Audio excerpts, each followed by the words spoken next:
help us understand the culture. So leadership doesn't want to, they don't want to hear it, right? There's retaliation, there are repercussions. If somebody supports you, they're going to get blacklisted because the leadership doesn't want to deal with the problem, or they don't want to help explain that piece of it to us. In the hallowed halls of Congress, a critical discussion unfolds, shedding light on a significant yet concealed issue. Senator Josh Hawley leads the charge, confronting officials over the hidden truths and their impact on service members. At the heart of this inquiry is a concealed report critical to understanding the failures and oversights in a pivotal government institution. This is more than a quest for information. It's a battle for transparency and justice in a system where concealment can have dire consequences. Thanks, Senator Butler. Senator Hawley. Thank you, Mr. Chairman. Thanks to you and the ranking member for holding this hearing today. Thank you for each of you. Thank you for being here. Thank you for your courage. Thank you for your service to our country, first of all. And thank you for serving your country today by being here today to shine light and expose what has happened. And I just want to say, I can't believe we are sitting here today.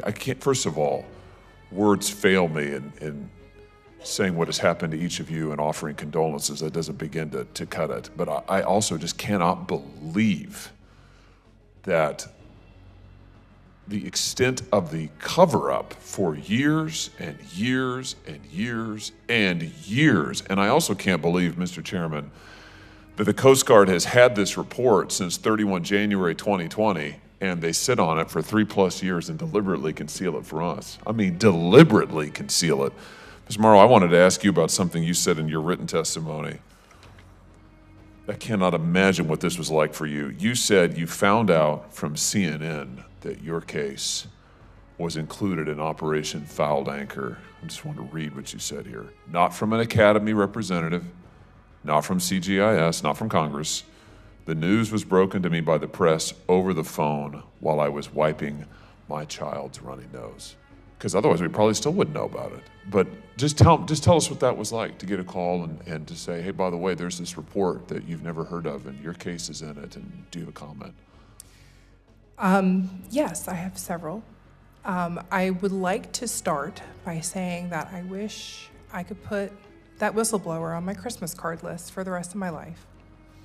Because without that whistleblower, something that I had thought that I had put to bed decades ago was just resurrected.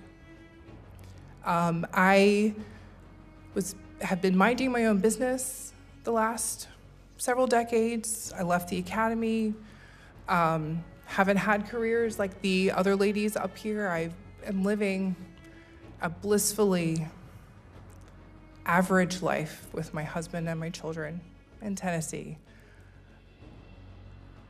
And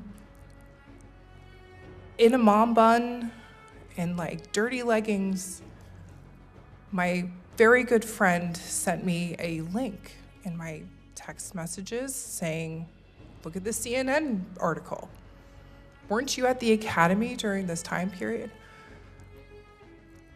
And again, my heart hit my feet, and I read the report, and I immediately contacted the CNN reporter.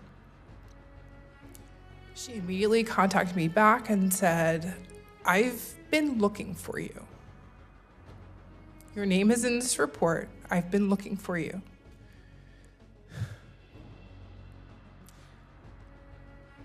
And it was clear to me that even though I had been in therapy all those years, that I had not healed.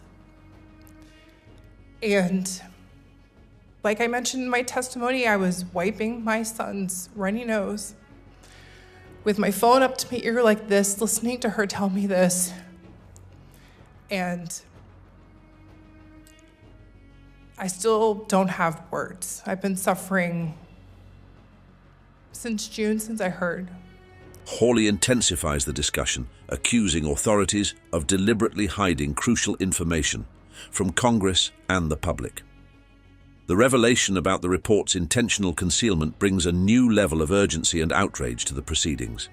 Can I ask you about something that you said a few minutes ago, talking about back when you were at the academy, talking about carrying people on your back in the pool, pushing them up over the walls in the obstacle course, and then none of them would come forward and support you. And you said something that really struck me. You said they're so fearful. They were so fearful. Acceptance routine that most kids have to go through to get into colleges. They are very, very special people. They're talented, they're hardworking, and they're smart. And to get there, you had to work your tail off. And to stay there, you have to work equally as hard. And it was a lot to lose. To be kicked out, thrown on the streets without any, VA help, for depression or suicidal thoughts, it's crushing. I mean, I had to start over from square one. Like I said in my written testimony, I had several NCAA Division I rowing scholarships. I chose to go to the Coast Guard Academy to serve my country. I even turned down the Naval Academy to go there too. And then after one semester, I'm out on the streets, so to speak. It was a lot to lose. Oh my God, yes it is. And help me understand, help us understand the culture. So leadership doesn't want to, they don't want to hear it, right?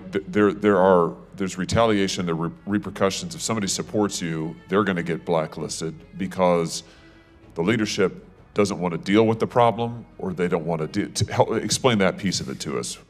Why not just say, why wasn't leadership in your case saying, this is unbelievable, this is terrible, it's probably a crime. For many of you, it is a crime to describe. Sexual assault's a crime, rape's a crime. So it's not just bad behavior, it's criminal behavior. Help us understand the culture that says, oh, we're just gonna, see no evil, hear no evil, look the other way, we don't want to deal with it, such that if you press the issue and you say, no, actually I was assaulted, actually I was raped, they say, we've got to silence you. I mean, we've got to shut this down. We can't deal with this. Why is that? I mean, help us get into the mindset, to the best you can, their mindset. Keep in mind, I was only there for one semester, so my experience is going to be a little bit more limited than the other ladies up here. Eat on squares. I don't know if you guys know what that is. You're turning, you're braced up. You have to have your eyes in the boat. There's no relief from this pressure. And I forget exactly where I was going with that, excuse me, but so this pressure cooker type environment just creates this difficulty. To the front office of Commandant Advisory Group. I served on the front office staff on the Commandant's Advisory Group for Admiral Zumkomft from 2016 until I ultimately was medically retired in 2019 for sustained PTSD. And what I observed directly in headquarters at that office, where I am surrounded by the cream of the crop of leaders, senior leaders, is that they implement safeguards within each other, for each other. And I call these people the gatekeepers. I hate to say it. I honestly hate to be the one to call this out, but this is the reality. This is it. This is the reason. They just want to promote. They want to make the next rank. They want to become a captain. The captains want to become an admiral, and they want to join that so-called esteemed and privileged club. That is exactly what it is, and they don't care about the carnage left in their wake. They do not care about their loyalty to the oath.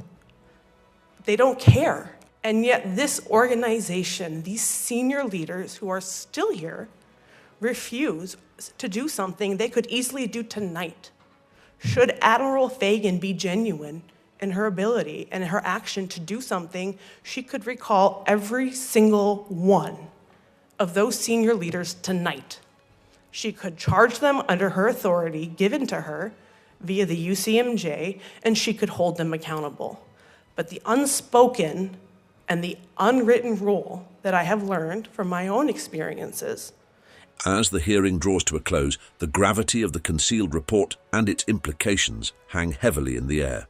This incident raises critical questions about transparency, accountability, and the moral responsibility of government institutions.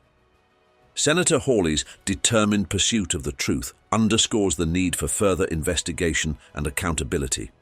In a democracy, the concealment of vital information from those it serves not only undermines trust, but also challenges the very foundations of justice and integrity.